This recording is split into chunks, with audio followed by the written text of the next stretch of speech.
It's a beautiful spring day on the mountain. I think it's time for me to do some organizing. Come join me. And look below this video, you can print my PDF file for spices that I use.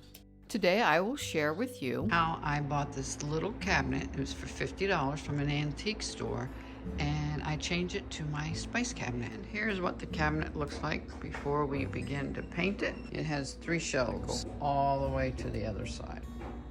And this is how I evolved over the years. I painted these canning jar lids, spray painted in black, used my Cricut again, and put the words on there again.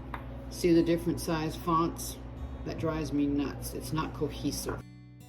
Then I also used weck jars. That got very expensive.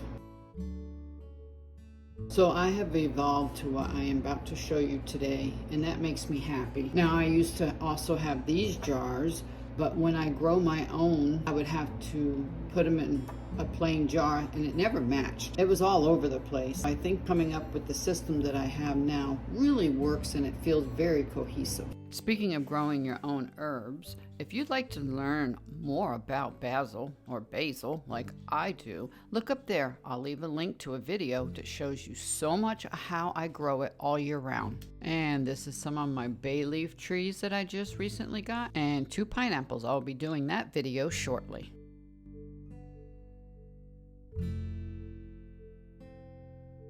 On the bottom I have my salts, and you might have seen this in a lot of my videos, is the mice. This is my nutmeg grinder.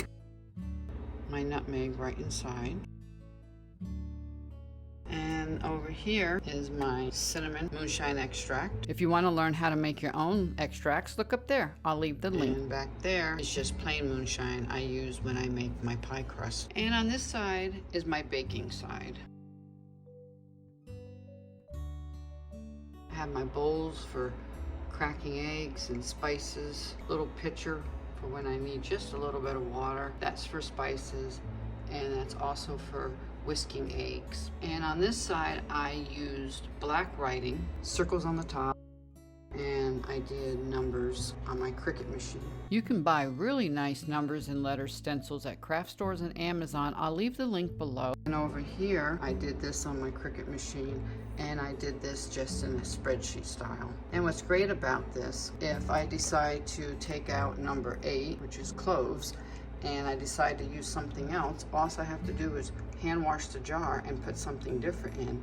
Now inside of each of my jars, I'm using a 2-inch clear label that I print from Avery label stickers. If I forgot what the number meant on the jar, it's written underneath. So if I change this later, very easy just to print out the label underneath versus changing the numbers. And I will just update this, which is in the computer. This side is my cooking spices. I did this on an Excel sheet. The numbers are in white, no circle on top because it says Olive's Kitchen, and the label underneath is still there as before. I continued the numbers from 1 to 10 over here, and I started with 11, and I color coded kinda the light colors, then the greens,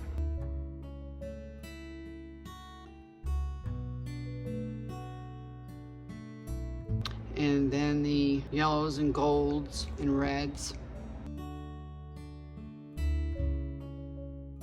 I find this type of organization, to me, in my mind aesthetically, this is more pleasing to look at the number than to have fonts that are all different sizes, because mustard powder is a long word, so your font would have to be a lot smaller, and dill is only 4 letters, so your font would probably be bigger. In order to make it look aesthetically pleasing, I find it so much easier, me personally, just to use the numbering system. This one I don't use too often. I'm going to be changing that out with number 31, which is my gram masala. So the only thing I have to change after I just wipe out the jars is the label underneath. I will just make a new label in the computer, and I will just update this sheet. So easy versus trying to go in the Cricut machine, find the font or the file that I used before, and trying to get the text the same to match.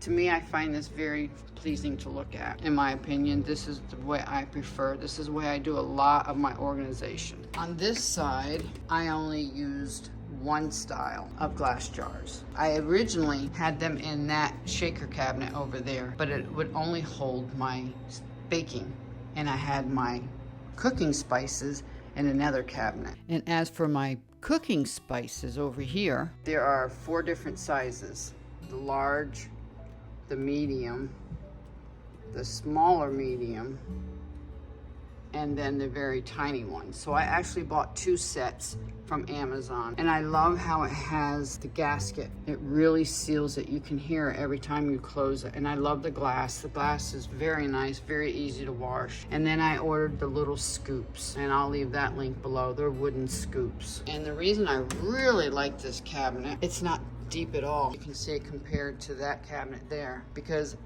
I don't like to have my jars doubled like that. It's very hard for me to always have to move. I'd rather have it thin like this and not really wide. Well, I hope you like this video. I will be doing more organizations. Leave a comment below which type of organization videos you would like to see next. Please subscribe, hit that bell, all notification on the right, give a thumbs up, and most important, please share on social media. And this is Jersey saying have an awesome day. Whenever possible, shop local, support your local community, and who knows, you may make a good friend.